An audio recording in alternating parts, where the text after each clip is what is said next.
The night began with a scream, not from a person, but from the city itself.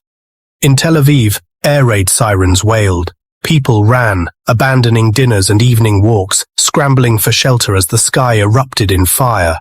Explosions shook buildings. Fear was everywhere, a cold grip on every heart. At the same moment in Tehran, sirens shattered the night. Families huddled in basements, children crying as the ground trembled. Iranian air defenses lit up the sky, desperate to intercept the incoming threats.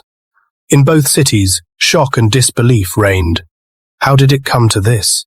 Ordinary people, mothers, shopkeepers, children, were caught in a nightmare. The war, once fought in shadows, had come home. The skies became battlefields, homes, the front lines. The first night of the 9-day war declared that nothing would be the same again. Fear settled over Tel Aviv and Tehran, a shared dread connecting two peoples taught to see each other as enemies. The world changed in a single burning night. Decades of mistrust set the stage for war. Israel feared a nuclear Iran. Iran feared Israeli aggression. The trigger. On June 13, 2025, Israeli jets struck Iran's nuclear facilities at Natanz and Fordow. Israel called it self-defense, claiming Iran was weeks from a bomb. Iran saw it as an act of war. Retaliation was swift. Hundreds of missiles and drones launched at Israel. Both sides believed they were defending their very existence. When survival is at stake for both, peace becomes nearly impossible. The region plunged into chaos overnight. The war's true cost was paid by ordinary people.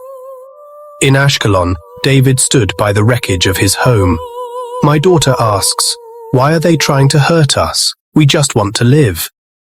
In Isfahan, Parisa searched the debris of her family's home. "They say they hit military targets. This is my home. My neighbors are dead." Hospitals overflowed. Doctors in Tel Aviv fought to save a wounded boy in Tehran. A mother clutched her husband's photo, lost to a missile strike. These stories echoed across both nations, dreams shattered, families broken. The war wasn't about strategy or politics.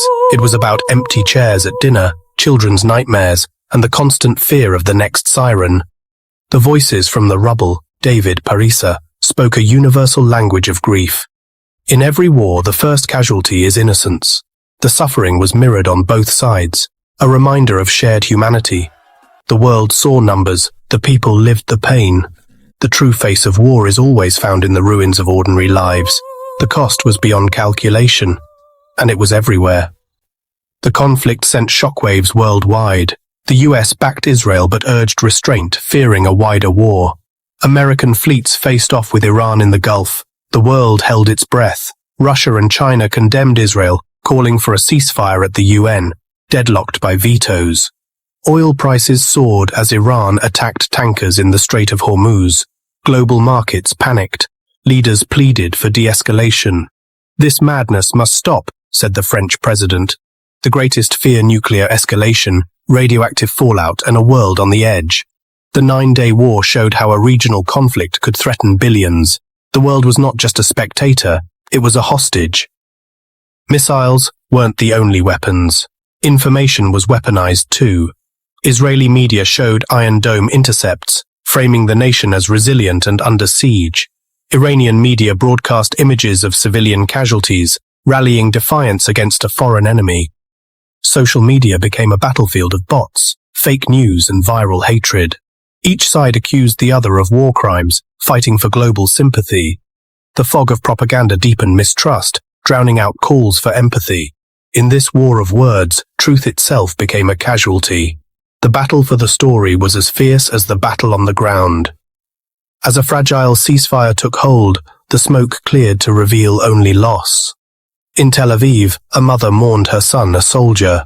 He just wanted to play guitar, to be an engineer. What did this achieve? Near Tehran, a father grieved his daughter, a nurse killed in a missile strike. She wanted to heal, not fight. For what? This is not strength. The tears of the Israeli mother and Iranian father were the same. Beyond politics, millions on both sides shared a common humanity: parents, children, families longing for peace.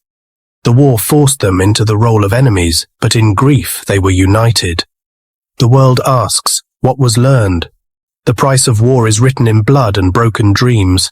Perhaps this shared pain can become a bridge. Peace is not just the absence of war, but the presence of understanding. Can hope survive? We must believe it can.